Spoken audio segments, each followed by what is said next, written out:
الحمدللہ وحدہ والصلاة والسلام علی من لا نبی بعدہ اما بعد فاعوذ باللہ من الشیطان الرجیم بسم اللہ الرحمن الرحیم اذا جاء نصر اللہ والفتح ورأیت الناس يدخلون فی دین اللہ افواجا فسبح بحمد ربک واستغفر انہ کان توابا اللہم صلی علی محمد وعلی آل محمد کما صلیت علی ابراہیم وعلی آل ابراہیم انک حمید مجید اللہم بارک علی محمد وعلی آل محمد کما بارکت علی ابراہیم وعلی آل ابراہیم انک حمید مجید۔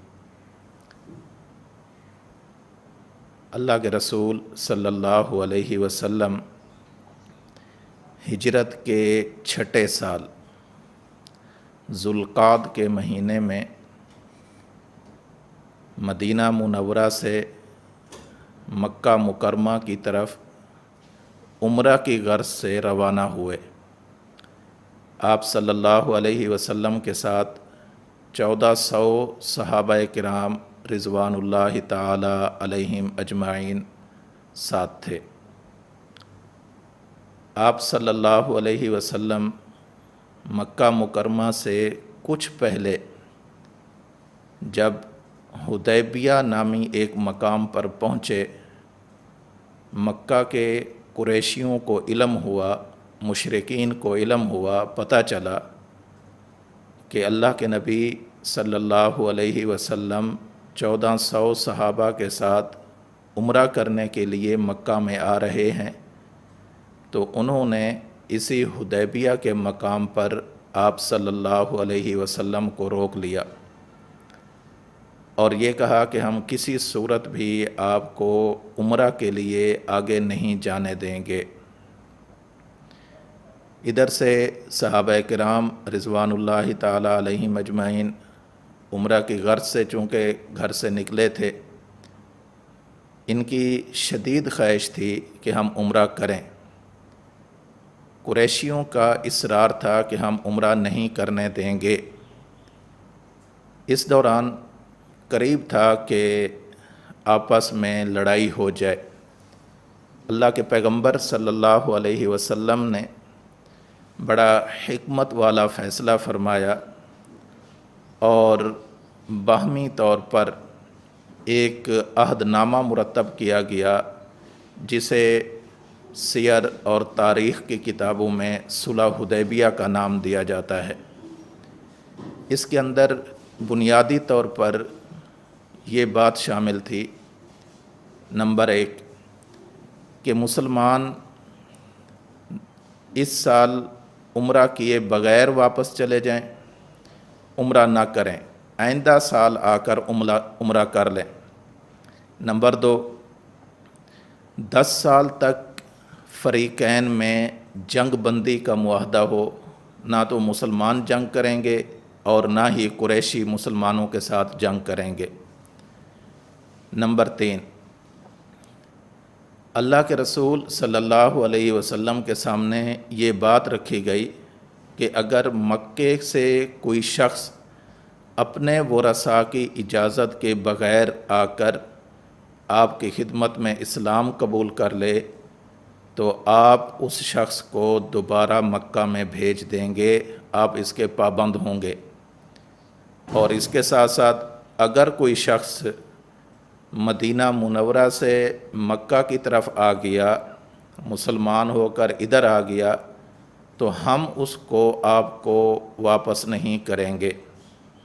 جب یہ شرطیں طے ہو رہی تھیں، اس میں ایک شرط یہ بھی تھی کہ اللہ کے پیغمبر صلی اللہ علیہ وسلم کے سامنے یہ بات رکھی گئی کہ آپ صلی اللہ علیہ وسلم یہاں پر مکہ کے اندر 3 دن ٹھہریں، لیکن اپنے ہتھیار اپنی نیاموں کے اندر بند۔ یہ بڑا عجیب و غریب قسم کا ایک کا خون بہا بنو بکر ادا کریں، جتنے لوگ قتل ہوئے ہیں ان کا جو قصاص اور دیت بنتی ہے یہ لوگ ادا کریں گے۔ نمبر 2، یہ جو قریشیوں نے بنو بکر کا ساتھ دیا ہے اور قریش نے ان کو اپنا اتحادی مانا ہے، قریش کو چاہیے کہ ہمارے ساتھ معاہدہ برقرار رکھتے ہوئے بنو بکر کو اپنے اتحاد سے فارغ کر دیں، ان سے الگ ہو جائیں۔ نمبر 3، یا پھر یہ الحمدللہ وحدہ لا شریک اعلان کر دینا چاہیے کہ حدیبیہ کی جو صلح ہوئی تھی، جو عہد نامہ مرتب کیا گیا تھا، وہ آج سے کل عدم ہے، وہ ختم ہو گیا ہے۔ قریشی بڑے متکبر مزاج تھے، اور یہ ایسی چیز ہے، اللہ ہم سب کی حفاظت فرمائے، جس کے مزاج میں تکبر آ جائے، وہ انجام کو سوچے بغیر غلط فیصلے کرتا ہے۔ یہی حال قریش کا تھا۔ قریش نے کہا تو مومن علی سے ہمیں پیار تیسری کرتا شرط ہے، منظور منافق کہ حدیبیہ کے مقام پر جو عہد نامہ مرتب ہوا تھا، صلح نامہ ہوا تھا، اس کو ہم کل عدم قرار دیتے ہیں۔ کہہ تو بیٹھے، لیکن بعد میں جب سوچا کہ اگر یہ صلح نامہ ختم ہو جاتا ہے، اس کے بعد ہماری کیا پوزیشن ہے، مسلمان کس قدر مضبوط ہیں، ہمارا کیا بنے گا، بہت نادم ہوئے، پریشان ہوئے۔ چنانچہ انہوں نے ابو سفیان بن حرب، جو حضرت امیر معاویہ رضی اللہ تعالی عنہ کے والد محترم ہیں، ان کو بھیجا کہ جاؤ سابقہ عہد کی تجدید کرا کراؤ، مدینہ منورہ اللہ کے نبی صلی اللہ علیہ وسلم کے پاس جاؤ۔ حضرت ابو سفیان جو اس وقت تک ابھی ایمان نہیں لائے تھے، وہ مدینہ طیبہ آئے، اللہ کے نبی صلی اللہ علیہ وسلم کی خدمت میں ساری صورتحال رکھی اور کہا کہ میں سابقہ عہد کی تجدید کرنے کے لیے حاضر ہوا ہوں۔ اللہ کے پیغمبر صلی اللہ علیہ وسلم بالکل خاموش رہے، کوئی جواب نہ دیا۔ وہ بار بار آپ کی خدمت میں اصرار کرتا رہا کہ یا رسول اللہ صلی اللہ علیہ وسلم، بسم اللہ الرحمن الرحیم، جو ہمارا سابقہ عہد ہوا تھا، اس عہد کو دوبارہ ہم آپس میں طے کر لیتے ہیں، اس کی تجدید کر لیتے ہیں۔ اللہ کے پیغمبر صلی اللہ علیہ وسلم بالکل خاموش رہے۔ ابو سفیان نے جب یہ دیکھا کہ معاملہ یوں حل ہوتا نظر نہیں آ رہا، تو مسجد نبوی میں گیا، اور مسجد نبوی میں جا کر خود یہ اعلان کیا کہ جو ہمارا سابقہ عہد ہوا تھا، میں اس عہد کو بحال کرنے کا اعلان کرتا ہوں۔ مسجد نبوی میں یہ اعلان کیا، مدینہ طیبہ میں، اور اس کے بعد مکہ مکرمہ واپس آ گئے۔ جب مکہ واپس آیا اور قریشیوں کو بتلایا کہ میں اس طریقے سے صلح نامہ کی تجدید کر کے آیا ہوں، قریشیوں نے کہا ابو سفیان تو کتنا سمجھدار آدمی ہے، لیکن یہ فیصلہ تو نے صحیح نہیں کیا۔ یہ جب اللہ کے نبی صلی اللہ علیہ وسلم کی اپنی رضامندگی اس میں شامل نہیں، اور انہوں نے اس بارے میں کوئی بات بھی نہیں کی، تو یہ معاہدہ نہیں ہو سکتا۔ معاہدہ جانبین سے ہوتا ہے، آپ ایک جانب ہیں، آپ نے اپنی طرف سے اس کو معاہدہ کہہ لیا ہے۔ یہ نہ تو اس صلح کا سابقہ معاہدہ کی تجدید ہے اور نہ ہی جنگ ہے، لیکن چونکہ ہم نے یہ غلطی کی ہے کہ ہم نے بنو بکر کا ساتھ دے کر اللہ کے نبی صلی اللہ علیہ وسلم کے حلیف قبیلہ بنو خزاع کے لوگوں کو قتل کیا ہے، اب عین ممکن ہے کہ محمد صلی اللہ علیہ وسلم اس کا انتقام لینے کے لیے یہاں پر آئیں، لہٰذا جنگ کی تیاری شروع کرنی چاہیے۔ ادھر اللہ کے نبی صلی اللہ علیہ وسلم نے 10 رمضان المبارک 8 ہجری کو اللہ کے پیغمبر صلی اللہ علیہ وسلم نے مدینہ طیبہ کے اندر اپنے لوگوں کو اکٹھا کیا، ساری صورتحال بتلائی، اور یہ فرمایا کہ یہاں سے اب ہم نے مکہ مکرمہ کی طرف رخ کرنا ہے، لہٰذا تیاری کر لو۔ صحابہ کرام نے تیاری کی۔ 10,000 کا بہت بڑا لشکر اللہ کے رسول صلی اللہ علیہ وسلم کا ساتھ دینے کے لیے، صحابہ کرام کا، مہاجرین اور انصار کا، یہ اللہ کے نبی صلی اللہ علیہ وسلم کے ساتھ ہو گیا۔ آپ صلی اللہ علیہ وسلم نے جو اپنے اتحادی قبائل تھے ان کو بھی پیغام دینا شروع کیا کہ وہ لوگ بھی مکہ کی طرف چلیں، ہم وہاں جا کر اکٹھے ہو جائیں گے۔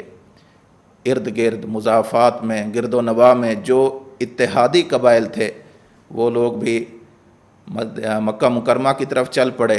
ادھر سے مدینہ طیبہ سے اللہ کے رسول صلی اللہ علیہ وسلم یہ لشکر لے کر مکہ مکرمہ کی طرف روانہ ہوئے۔ یہاں پر ایک بڑا عجیب معاملہ پیش آیا۔ وہ معاملہ کیا تھا؟ صحابی رسول ہیں حضرت حاطب بن ابی بلتع، حضرت حاطب بن ابی بلتع رضی اللہ تعالی عنہ۔ ان کے اہل و عیال ابھی تک مکہ کے اندر تھے، یہ ہجرت کر کے آ چکے تھے، لیکن ان کے اہل و عیال مکہ کے اندر تھے۔ انہوں نے ایک خط لکھا قریشیوں کے نام، اور اس خط کا مضمون کیا تھا، عنوان کیا تھا؟ خط کا مضمون یہ تھا کہ اللہ کے پیغمبر صلی اللہ علیہ وسلم ایک بڑا لشکر لے کر سیلاب کی مانند تمہارے اوپر آنے والے ہیں، اور اللہ رب العزت نے اپنے نبی کے ساتھ جو مدد، نصرت اور معاونت کا وعدہ فرمایا ہے، اللہ اس وعدے کو ضرور پورا کرے گا۔ تم اپنی خیر منا لو، اللہ کے نبی یہاں سے تیاری کر رہے ہیں آنے کی۔ یہ خط ابھی وہاں تک پہنچا نہیں تھا۔ اللہ کے رسول صلی اللہ علیہ وسلم کو پتہ چلا کہ اس طرح کا کوئی خط ہے جو قریشیوں کو بھیجا جا رہا ہے۔ آپ صلی اللہ علیہ وسلم نے صحابہ اکرام کو بھیجا۔ بعض روایات سے معلوم ہوتا ہے کہ حضرت علی کرم اللہ وجہہ الکریم کو بھیجا، اور بھی 7 صحابہ تھے۔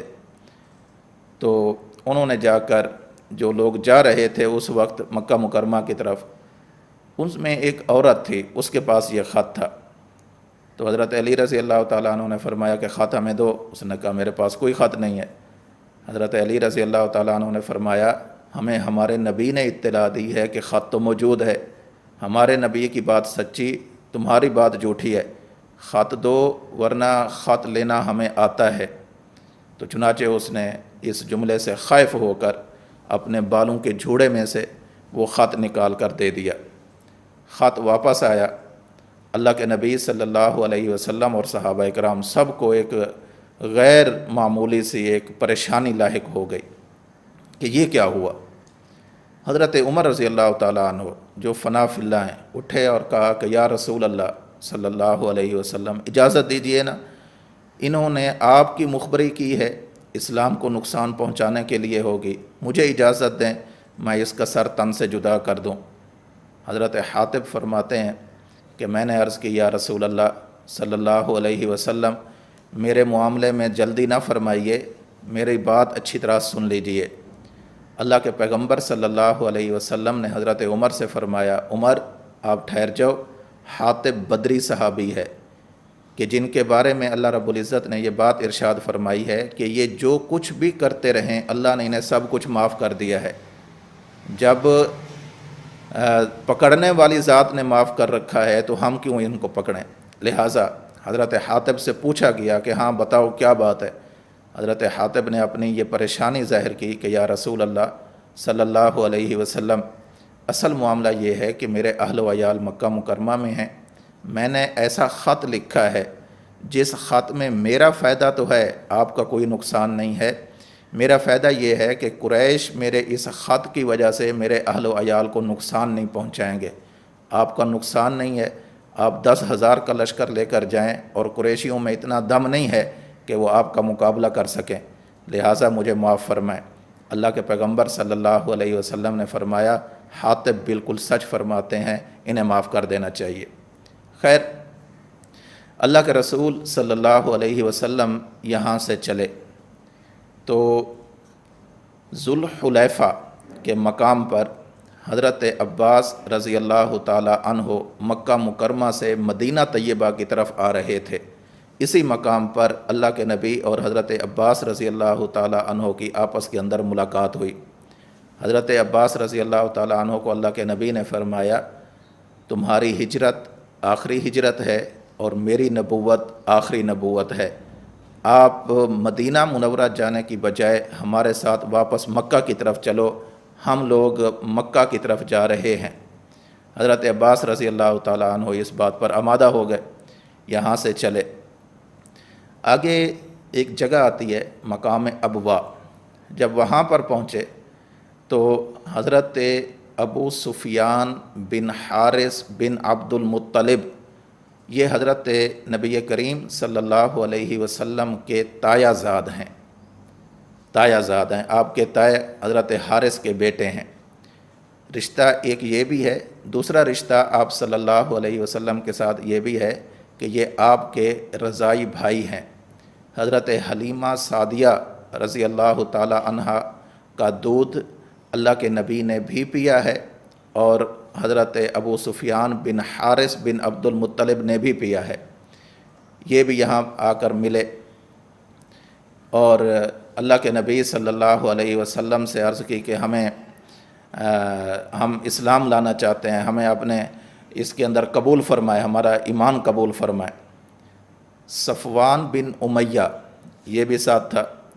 حضرت ابو سفیان بن حارث کی اہلیہ یہ بھی ساتھ تھیں، ان کا بیٹا جعفر بھی ساتھ تھا۔ انہوں نے اجازت مانگی کہ یا رسول اللہ ہمیں اجازت دیں، ہم آپ کی خدمت میں کچھ بات کرنا چاہتے ہیں۔ اللہ کے پیغمبر صلی اللہ علیہ وسلم نے اجازت نہ دی، کہا کہ کوئی اجازت نہیں ہے۔ حضرت ام سلمہ رضی اللہ تعالی عنہا ام المومنین، انہوں نے سفارش کی یا رسول اللہ ان کی بات سن لیجئے، انہیں ملاقات کا وقت دے دیجئے۔ اللہ کے نبی صلی اللہ علیہ وسلم نے پھر بھی اجازت نہ دی۔ جب معاملہ اس قدر آگے چلا گیا تو ابو سفیان بن حارث بن عبد المطلب وہ یہ کہنے لگے کہ اگر اللہ کے رسول صلی اللہ علیہ وسلم نے ہمارے ساتھ ملاقات نہ کی، ہماری بات نہ سنی، ہمارے اسلام کو قبول نہ کیا، تو ہم یہاں سے چلے جائیں گے اور میں اپنی بیوی کو بچوں کو لے کر دور جنگلوں میں چلا جاؤں گا، اور اللہ کی قسم میں بھوکا اور پیاسا مر جاؤں گا۔ جب یہ بات ہوئی، اللہ کے نبی صلی اللہ علیہ وسلم کو بتلایا گیا تو اللہ کے نبی صلی اللہ علیہ وسلم کا دریائے رحمت جوش میں آیا۔ آپ نے فرمایا کہ انہیں بلا لیا جائے۔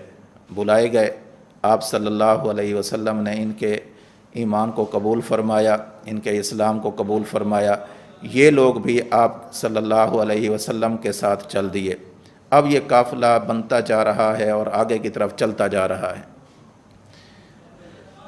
یہاں پر 7 دن کا سفر طے کر کے مر الزہران ایک جگہ ہے مکہ مکرمہ سے پہلے، اس جگہ پر آ کر اللہ کے نبی صلی اللہ علیہ وسلم نے عشاء کے وقت قافلے کو ٹھہرنے کا حکم دیا۔ مکہ مکرمہ میں داخل نہیں ہونا، ایک تو عشاء ہو گئی، رات کو جا کر کیا کریں گے، دوسرا یہ ہے کہ قریشیوں کو معلوم ہو جائے کہ ہم آئے ہوئے ہیں۔ چنانچہ اللہ کے نبی صلی اللہ علیہ وسلم نے صحابہ کرام کو حکم دیا کہ دور دور پھیل جاؤ، اس پورے علاقے کے اندر بہت بڑا وسیع میدان ہے، اس کے اندر تم پھیل جاؤ، اور ہر بندہ اپنے اپنے خیمے کے اندر آگ کو روشن کرے، آگ روشن ہو۔ ادھر سے جب یہ معاملہ ہوا، قریشیوں کو علم ہوا کہ بالکل مر الزہران جو جگہ ہے وہاں سے روشنی ہی روشنی ہے، لگتا ہے کوئی بڑا قافلہ آیا ہوا ہے۔ قریشیوں نے ابو سفیان بن حرب جو حضرت امیر معاویہ رضی اللہ تعالیٰ عنہ کے والد محترم ہیں، ان کو بھیجا جاسوسی کے لیے کہ جاؤ پتہ لگاؤ کہ یہ کون لوگ ہیں اور کیا کرنے آ رہے ہیں۔ ابو سفیان اور ان کے ساتھ کچھ اور ساتھی تھے، یہ جاسوسی کی غرض سے اس مقام پر آئے۔ حضرت عباس رضی اللہ تعالیٰ عنہ فرماتے ہیں کہ میں نے دیکھا کہ ابو سفیان ہے، میں نے اس کی آواز کو بھانپ لیا، سمجھ لیا، جانچ لیا، مجھے پتہ چل گیا کہ یہ ابو سفیان ہے۔ میں ان کے پاس گیا، ابھی میں ان کے قریب پہنچا تھا تو کسی بندے نے ابو سفیان سے کہا یہ بنو خزاعہ کے لوگ ہیں جو بنو بکر سے بدلہ لینے کے لیے آئے ہوئے ہیں۔ ابو سفیان کہتا ہے کہ اتنا بڑا بنو خزاعہ کا قبیلہ نہیں ہو سکتا۔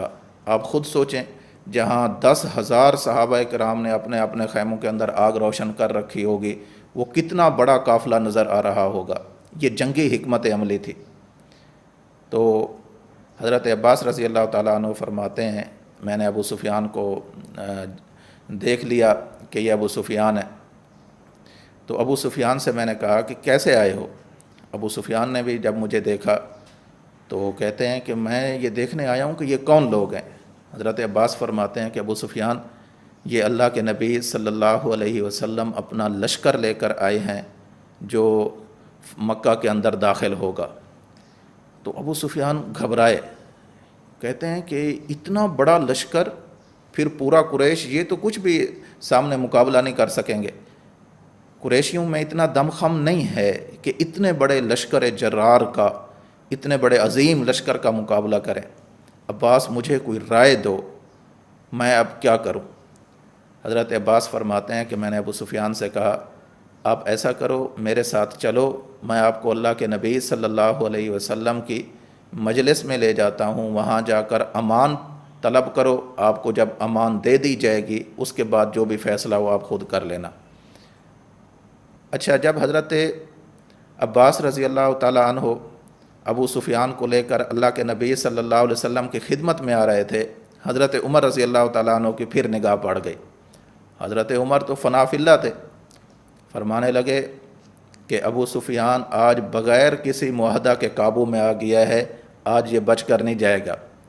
لیکن حضرت عباس رضی اللہ تعالیٰ عنہ نے ابو سفیان کو تیزی کے ساتھ، جلدی کے ساتھ اللہ کے نبی صلی اللہ علیہ وسلم کی مجلس میں حاضر کیا۔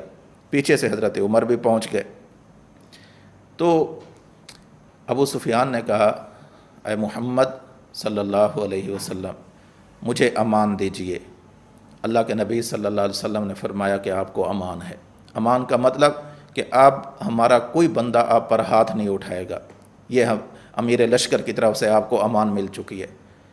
یہ رات انہوں نے اسی امان کے اندر گزاری۔ صبح ہوئی، اللہ کے نبی صلی اللہ علیہ وسلم کے اخلاق کریمانہ سے متاثر ہو کر کہ اگر چاہتے تو مجھے فوراً مار بھی سکتے تھے، لیکن مجھے امان بخشی ہے، فوراً آئے اور اللہ کے رسول صلی اللہ علیہ وسلم کی خدمت میں آ کر اسلام قبول کر لیا۔ اس وقت یہ ابو سفیان سے حضرت ابو سفیان رضی اللہ تعالیٰ عنہ بن گئے۔ اب حضرت عباس رضی اللہ تعالیٰ عنہ نے اللہ کے نبی صلی اللہ علیہ وسلم سے عرض کیا کہ یا رسول اللہ صلی اللہ علیہ وسلم، ابو سفیان قریشیوں کا سردار ہے، سردار لوگ فخر کو پسند کرتے ہیں، ان کے لیے کوئی قابل فخر اعلان فرما دیں تاکہ جب یہ قریشیوں میں واپس جائیں تو ان کا سینہ بڑا ہو جائے کہ مجھے اللہ کے رسول صلی اللہ علیہ وسلم نے کوئی اعزاز بخشا ہے۔ آپ صلی اللہ علیہ وسلم نے فرمایا من دخل دار ابی سفیان فہو آمن، جو بندہ حضرت ابو سفیان رضی اللہ تعالیٰ عنہ کے گھر کے اندر داخل ہو جائے گا فہو آمن، اسے امان دی جاتی ہے۔ اس موقع پر اور بھی بہت ساری چیزیں اللہ کے نبی صلی اللہ علیہ وسلم نے ذکر کی جن سے امان ملتی ہے۔ مثلا اللہ کے نبی صلی اللہ علیہ وسلم نے فرمایا من کف یدہ و اغلق بابہ فہو آمن، جو بندہ اپنے ہاتھ کو روک لے، لڑائی نہ کرے ہمارے ساتھ، اغلق بابہ، اپنے دروازے بند کر کے بیٹھ جائے، فہو آمن، انہیں بھی امان دی جاتی ہے۔ من دخل المسجد فہو آمن، جو بندہ مسجد میں داخل ہو جائے اسے بھی امان ہے۔ اللہ کے پیغمبر صلی اللہ علیہ وسلم نے ارشاد فرمایا من دخل دار حکیم ابن حزام فہو آمن، کہ جو بندہ حکیم بن حزام کے گھر کے اندر داخل ہو جائے اس بندے کو بھی امان دی جاتی ہے۔ من القا سلاحہ فہو آمن، جو بندہ اسلحہ اتار کر رکھ دے اسے بھی امان بخشی جاتی ہے۔ اللہ کے نبی صلی اللہ علیہ وسلم نے ارشاد فرمایا من دخل تحت لواء ابی رویحہ فہو آمن، جو ابو رویحہ کے جھنڈے تلے آ جائے اسے بھی امان بخشی جاتی ہے۔ امان دینے کے اتنے طریقے اللہ کے نبی صلی اللہ علیہ وسلم نے اس وقت ذکر فرمائے، شاید کوئی محروم القسمت شخص ہو کہ ان طریقوں میں سے، ان موقعوں میں سے کسی موقع کے اندر جا کر امان نہ پا سکتا ہو۔ اللہ کے نبی صلی اللہ علیہ وسلم نے یہ ساری چیزیں صحابہ کرام کو دی۔ ادھر سے حضرت سعد بن عبادہ انصاری رضی اللہ تعالیٰ عنہ کو اللہ کے نبی صلی اللہ علیہ وسلم نے اسلام کا پرچم دیا اور فرمایا کہ قدئی کے مقام سے آپ اس لشکر کو لے کر مکہ کے اندر داخل ہوں۔ حضرت سعد بن عبادہ انصاری رضی اللہ تعالیٰ عنہ، ان کے ہاتھ میں جھنڈا ہے اور پیچھے پورا 10,000 کا لشکر ہے، آگے آگے یہ جا رہے ہیں اور جاتے ہوئے یہ اشعار پڑھے الیوم یوم الملحمہ، الیوم تستحل الحرمہ کہ آج تو لڑائی کا دن ہے، آج تو بیت اللہ کی حرمت کو بھی چند لمحوں کے لیے حلال کر دیا جائے گا۔ مطلب یہ تھا کہ اگر کسی نے بیت اللہ کے اندر جا کر بھی امان پا لی تو اسے بھی امان نہیں ملے گی، بلکہ اسے وہاں پر قتل کر دیا جائے گا۔ اللہ کے نبی صلی اللہ علیہ وسلم کو جب حضرت سعد بن عبادہ انصاری رضی اللہ تعالیٰ عنہ کی اس بات کا علم ہوا، آپ نے حضرت علی رضی اللہ تعالیٰ عنہ کو بھیجا اور فرمایا کہ سعد بن عبادہ انصاری سے جھنڈا واپس لے لو اور میری طرف سے یہ اعلان کرو، الیوم یوم المرحمہ، آج معافی کا دن ہے، آج اللہ کی رحمت کا دن ہے، آج وما ارسلناک الا رحمۃ للعالمین کی جانب سے معافی کا دن ہے، آج کسی پر کوئی ظلم نہیں ہوگا۔ چنانچہ حضرت علی رضی اللہ تعالیٰ عنہ گئے، حضرت سعد بن عبادہ انصاری رضی اللہ تعالیٰ عنہ سے جھنڈا واپس لیا اور اللہ کے نبی صلی اللہ علیہ وسلم کی طرف سے یہ اعلان بھی فرمایا۔ اب اللہ کے نبی صلی اللہ علیہ وسلم مکہ کے اندر داخل ہو رہے ہیں اور تواضع کا، انکساری کا، اللہ کے حضور بندگی کا یہ عالم ہے کہ اللہ کے نبی صلی اللہ علیہ وسلم جس اونٹنی مبارک پر تشریف فرما تھے، آپ نے تواضع کے اندر، انکساری کے اندر اپنا سر اللہ کے حضور اتنا جھکایا ہوا تھا کہ آپ کی پیشانی مبارک اس اونٹنی کی کوہان کے ساتھ لگ رہی تھی۔ آپ نے یوں اللہ کے حضور سر جھکایا ہوا ہے اور مکہ کے اندر داخل ہو رہے ہیں۔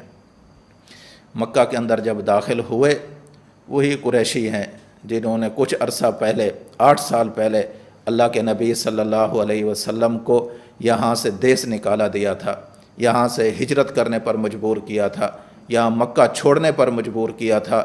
کوئی ایسا ظلم، تشدد اور بربریت ایسی نہ تھی جو قریشیوں نے اللہ کے نبی اور آپ کے صحابہ پر روا نہ رکھی ہو۔ آپ کو تکلیفیں دی گئی، آپ کے صحابہ کو تکلیفیں دی گئی، آپ کے اہل بیت کو تکلیفیں دی گئی، آپ کے ازواج مطہرات کو تکلیفیں دی گئی، آپ کی بنات کو تکلیفیں دی گئی، اللہ کے نبی کے گھرانے کو تکلیفیں دی گئی، صحابہ کرام پر ظلم و ستم کے پہاڑ توڑے گئے، آپ کی جان کے پیاسے تھے۔ ایسے لوگ آج سامنے کھڑے ہوئے ہیں، ادھر اللہ کے نبی صلی اللہ علیہ وسلم تشریف لائے ہیں، اور پھر آپ صلی اللہ علیہ وسلم سب سے پہلے بیت اللہ کی طرف گئے۔ دیکھا بیت اللہ جو توحید کا مرکز ہے، شرک کا قلع اور کما کرتا ہے، وہی توحید کا مرکز ہے، اور اس کے ارد گرد اور اس کے اوپر چھت پر ان لوگوں نے بت رکھے ہوئے ہیں، قریشیوں نے، یعنی اللہ کے گھر میں کھڑے ہو کر اللہ کے ساتھ شریک بنائے ہوئے ہیں۔ اور پھر اللہ کے نبی صلی اللہ علیہ وسلم کے ہاتھ کے اندر ایک کمان تھی، آپ وہ کمان بتوں کو مارتے یوں اور بت گر پڑتے، اور ساتھ ساتھ یہ آیت مبارکہ تلاوت فرماتے، جاء الحق وزہق الباطل ان الباطل کان زہوقا، حق آ گیا ہے، باطل مٹنے والا ہے، اور باطل تو مٹ کر ہی رہے گا۔ اللہ کے نبی صلی اللہ علیہ وسلم یوں فرماتے جاتے، بت گرتے جاتے۔ پھر آپ صلی اللہ علیہ وسلم کے لیے بیت اللہ کا دروازہ کھولا گیا، اللہ کے نبی صلی اللہ علیہ وسلم اندر تشریف لے گئے۔ اندر گئے تو اور زیادہ حیرت ہوئی کہ ان قریشیوں نے، ان بدبختوں نے حضرت ابراہیم اور حضرت اسماعیل، ان انبیاء کی تصویریں بنا کر، ان کے بت بنا کر انہوں نے بیت اللہ کے اندر لگائے ہوئے تھے۔ اور پھر کیا تھا، حضرت ابراہیم اور حضرت اسماعیل کے ہاتھوں کے اندر فال والے تیر دیے ہوئے تھے۔ اللہ کے نبی نے فرمایا، اللہ لعنت کرے مشرکین پر کہ انہوں نے انبیاء کی طرف وہ باتیں منسوب کی ہیں جن کا انبیاء سے تصور بھی نہیں ہو سکتا۔ چنانچہ وہ تصویریں مٹا دی گئیں۔ پھر دیکھا دوسری طرف ملائکہ کی تصویریں بنائی ہوئی ہیں۔ اللہ کے نبی صلی اللہ علیہ وسلم نے پھر وہی بات ارشاد فرمائی اور فرمایا، ملائکہ نہ مرد ہیں نہ عورتیں ہیں، ان ظالموں نے کیسے ان کی تصویریں بنا کر رکھی ہوئی ہیں۔ پھر دیکھا کہ حبل نام کا جو بت تھا وہ بیت اللہ کے بالکل عین وسط کے اندر رکھا ہوا ہے۔ اللہ کے نبی صلی اللہ علیہ وسلم نے اسے بھی باہر کرایا۔ پورے بیت اللہ اور اس کے ارد گرد جتنے بت رکھے ہوئے تھے وہ سارے بت ہٹوا دیے، اندر جو تصویریں وغیرہ بنی ہوئی تھیں وہ ساری تصویریں ختم کرا دی، اور اس کے بعد اللہ کے نبی صلی اللہ علیہ وسلم نے حکم دیا کہ بیت اللہ کو زمزم کے ساتھ دھویا جائے۔ اس وقت سے ہر سال یہ عمل آج بھی ہوتا ہے، بیت اللہ کو غسل دیا جاتا ہے۔ تو بیت اللہ کو زمزم کے ساتھ غسل دیا گیا، اللہ کے نبی صلی اللہ علیہ وسلم نے صحابہ نے طواف کیا، آپ نے اونٹنی قصوہ اونٹنی پر بیٹھ کر آپ نے طواف کیا، حجر اسود کو بوسہ دیا۔ اب یہاں پر وہ سارے قریشی سرنگوں ہو کر کھڑے ہیں، مجرموں کی طرح سر جھکائے اللہ کے نبی صلی اللہ علیہ وسلم کی بارگاہ میں حاضر ہوئے کھڑے ہیں۔ اللہ کے نبی صلی اللہ علیہ وسلم بیت اللہ کے دروازے پر کھڑے ہوئے اور آپ نے ایک خطبہ ارشاد فرمایا، لا الہ الا اللہ وحدہ صدق وعدہ ونصر عبدہ وہزم الاحزاب وحدہ۔ اللہ کے نبی صلی اللہ علیہ وسلم نے فرمایا، اللہ کے سوا تو کوئی معبود ہے ہی نہیں، وہ اکیلا ہی معبود ہے۔ صدق وعدہ، جس نے اپنی وعدہ مدد اور نصرت والا وعدہ آج سچ کر دکھایا ہے۔ نصر عبدہ، جس نے اپنے بندے محمد صلی اللہ علیہ وسلم کی آج مدد فرمائی ہے۔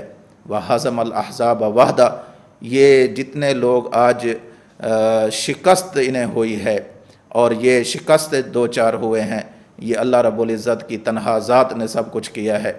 پھر اللہ کے نبی صلی اللہ علیہ وسلم نے ان قریشیوں کو خطاب فرمایا، آپ نے فرمایا، ماذا ترون انی فاعل بکم، قریشیوں آج بتاؤ کیا خیال ہے، میں تمہارے ساتھ کیا کرنے والا ہوں۔ قریشی تھے، سمجھدار تھے، انہیں پتہ تھا کہ جتنا بھی اللہ کے نبی صلی اللہ علیہ وسلم سے معافی مانگی جائے یہ ذات خوش ہوتی ہے، جتنے بھی اللہ کے نبی صلی اللہ علیہ وسلم کے سامنے آ کر امان لی جائے اللہ کے نبی خوش ہوتے ہیں۔ اور پھر اللہ کے نبی کی تو ساری زندگی کی تعلیم ہی محبت کی تھی، رواداری کی تھی، آپس میں پیار اور محبت کی تھی۔ کہنے لگے، آپ تو کریم ہیں، کریم کے بیٹے ہیں، آپ تو کریم ہیں، ہمارے بھائی ہیں۔ کریم کا مطلب کیا؟ کہ جو مستحق کے سزا کو معاف کر کے نواز دے اسے کریم کہتے ہیں۔ معنی یہ ہے کہ یعنی ہمارے جرم تو اس قابل ہیں اے اللہ کے رسول کہ اگر آپ ہمیں ہمارے جرم کے مطابق سزا دینا چاہیں تو کوئی قریشی زندہ نہیں بچنا چاہیے، لیکن ہم آپ سے کرم کی امید لے کر آئے ہیں، آپ کریم ذات ہیں، یعنی ہم مستحق کے سزا تو ہیں لیکن ہمیں سزا دینے کی بجائے آپ ہمیں معاف کر دیں گے۔ اللہ کے نبی صلی اللہ علیہ وسلم نے جب یہ باتیں سنیں تو اللہ کے نبی نے فرمایا، اذهبوا فانتم الطلقاء، جاؤ تم سب آزاد ہو۔ اور یہ بات مزید ارشاد فرمائی کہ آج میں تمہارے ساتھ وہی معاملہ کروں گا جو میرے بھائی یوسف نے اپنے بھائیوں کے ساتھ کیا تھا۔ میرے بھائی یوسف نے اپنے بھائیوں کو کہا تھا، لا تثریب علیکم الیوم یغفر اللہ لکم، آج کے دن تمہارے اوپر کسی طرح کی کوئی سختی نہیں ہے، اللہ تمہاری مغفرت فرمائے۔ میں بھی کہتا ہوں، لا تثریب علیکم الیوم یغفر اللہ لکم، آج کے دن تمہارے اوپر کوئی ظلم نہیں، کوئی تشدد نہیں، کوئی انتقام نہیں، کوئی بدلہ نہیں، کچھ نہیں، بلکہ اللہ تمہاری مغفرت فرمائے۔ قریشی اللہ کے نبی صلی اللہ علیہ وسلم کا یہ برتاؤ دیکھ کر کہ اگر چاہتے 10,000 کا لشکر لے کر آئے ہیں، اگر چاہیں تو ہمیں یوں پیس ڈالیں جیسے چکی میں دانہ پیس ڈالا جاتا ہے، اگر چاہیں تو ہمارا بوٹی بوٹی کر ڈالیں، اگر چاہیں ہمیں بے گھر کر دیں، اگر چاہیں ہمارے بچوں کو یتیم کر دیں، اگر چاہیں ہماری عورتوں کو بیوہ کر دیں، لیکن اللہ کے نبی صلی اللہ علیہ وسلم اپنے اختیار کے باوجود بھی آج ہمیں معاف کر رہے ہیں۔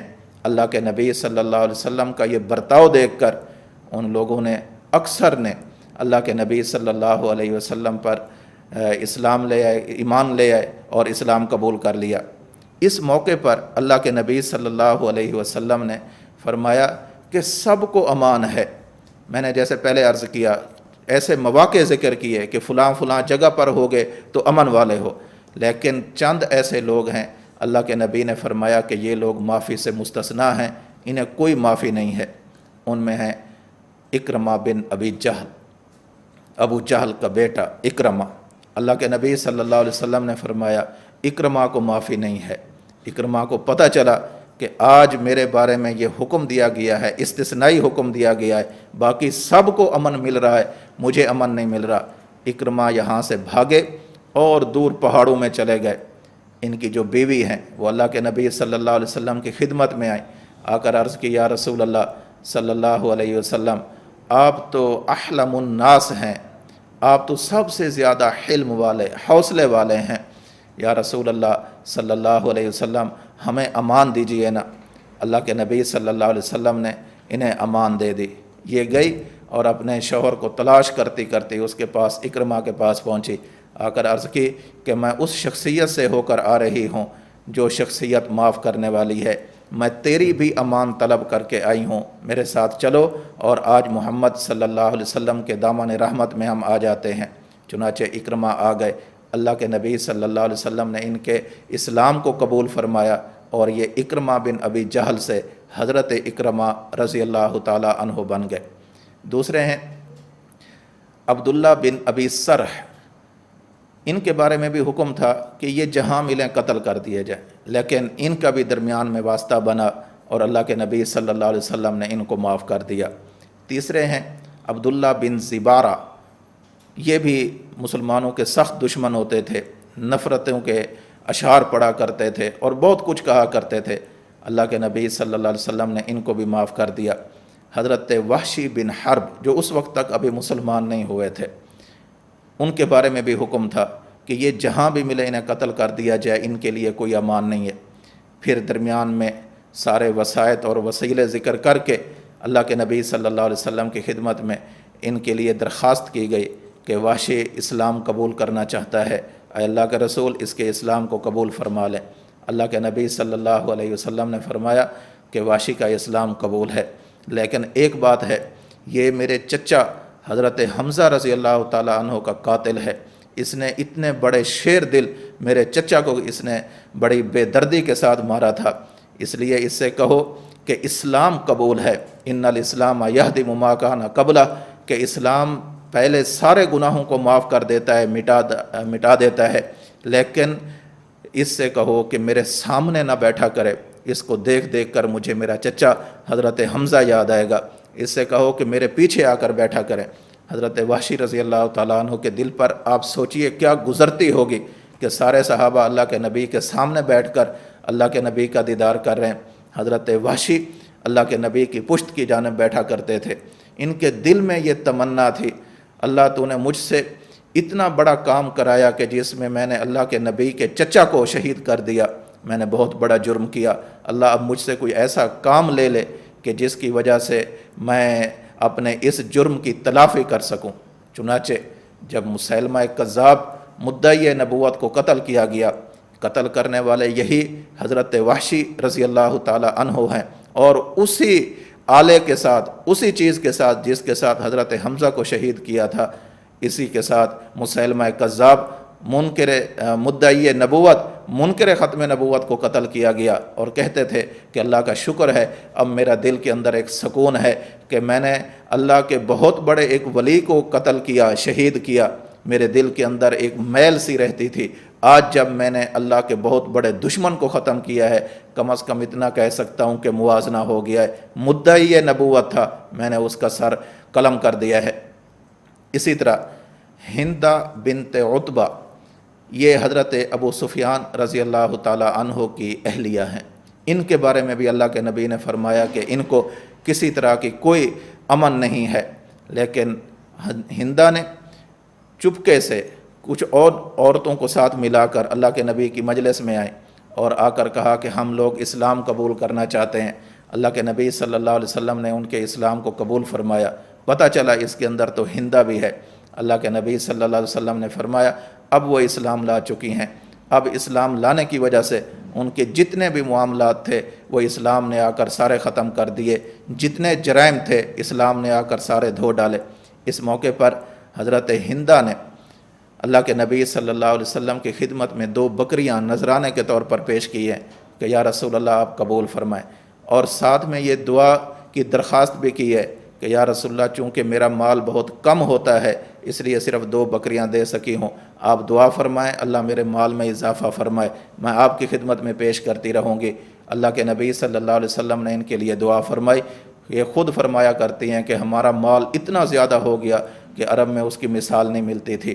بہرحال یہ چند ایسے لوگ تھے کہ جن کے بارے میں یہ کہا گیا کہ ان کو امان نہ دی جائے، لیکن ان میں سے بھی اکثر نے آ کر جب اللہ کے نبی کی خدمت میں اسلام قبول کیا تو اللہ کے نبی صلی اللہ علیہ وسلم نے ان کے ایمان کی گواہی دی اور انہیں امان عطا فرمائی۔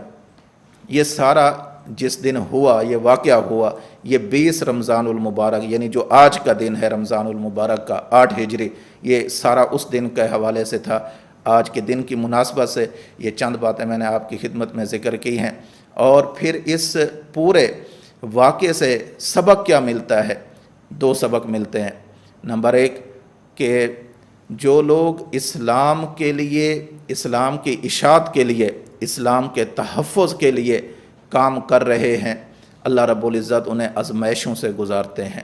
سب سے بڑا اسلام کا کام اللہ کے نبی اور آپ کے صحابہ اہل بیت نے کیا۔ اللہ رب العزت نے بڑی بڑی مشقتوں سے گزارا، لیکن بالآخر اللہ رب العزت نے آپ کو سرخرو فرمایا۔ سرخرو پہلے دن ہی سے تھے، لیکن آپ کی سرخروئی عالم پر زہر فرما دی۔ اسی طرح آج بھی جو لوگ یہ کام کر رہے ہیں، اللہ کے دین کی اشاعت والا کام کر رہے ہیں، حفاظت والا کام کر رہے ہیں، مشکلات ضرور آئیں گی، لیکن مشکلات کے بعد سرخروئی ان کے قدم چومے گی۔ اور نمبر 2 یہ بات بھی ہمیں اس واقعے سے معلوم ہوتی ہے کہ ذاتی طور پر کوئی رنجش ہو، قومی طور پر، علاقائی طور پر، لسانی طور پر کوئی تعصب ہو، کوئی جھگڑے ہوں، کوئی فسادات ہوں، تو اللہ کے دین کے لیے ان کو معاف کر دینا، یہ فتح مکہ کا وہ سبق ہے جو اللہ کے پیغمبر صلی اللہ علیہ وسلم نے اپنے عمل کے ساتھ ہمیں دیا ہے۔ اللہ رب العزت عمل کرنے کی توفیق نصیب فرمائے۔ وآخر دعوانا ان الحمد للہ رب العالمین۔